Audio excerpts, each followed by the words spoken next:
Me on the line is Scott DiCarlo, the police officer who stopped the 5 dancing Israelis on 9/11. Scott, thanks for joining us today. Hey, Dave. Thanks for having me, man. Scott, we talked a little bit prior to this interview about this whole matter. Right.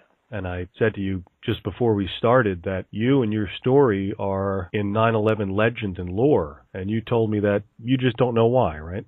That's correct. Now, Scott, this is the first interview you've ever given. Is that correct? Yeah. Okay. I know there's a video out there on the net that was done by some production company where they filmed you, I guess, for about a minute or so. But besides that, you've really never spoke out about this particular day, right? No, I don't see a reason to. Okay. Well, let's start from the beginning. You're a police officer in New Jersey on 9/11. I guess you're working in the afternoon. What shift were you on? I actually wasn't working, Dave. I was off that day. We had pretty much a full department recall after the incident took place in New York City.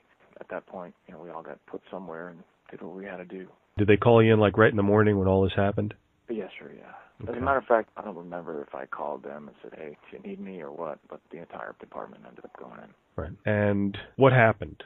Basically, we had to shut down traffic on our highways to prevent traffic going east of our jurisdiction towards the city, to try to ease up the traffic issues and try to ease up pressure on the police departments that way so they could do what they could at the Trade Center site.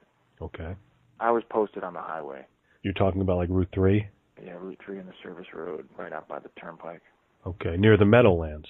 Correct. I guess you could see the towers from there, couldn't you? Yeah, unfortunately. How did the day unfold?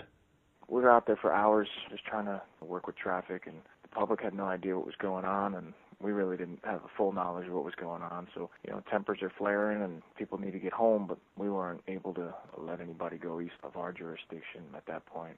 So it was a rough day, to say the least, all around. So this was probably in the morning, and then in the afternoon, what happened with that call about that white van?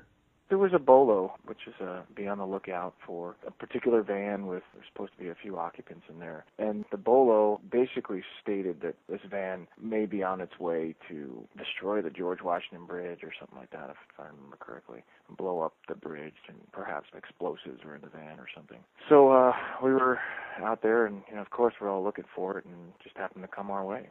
There were several officers out there. I grabbed my sergeant and I said, hey man, that's our van. It wasn't the exact plate given either. It was off by one numeral, I believe, and I'm like, it's got to be, it's just too close.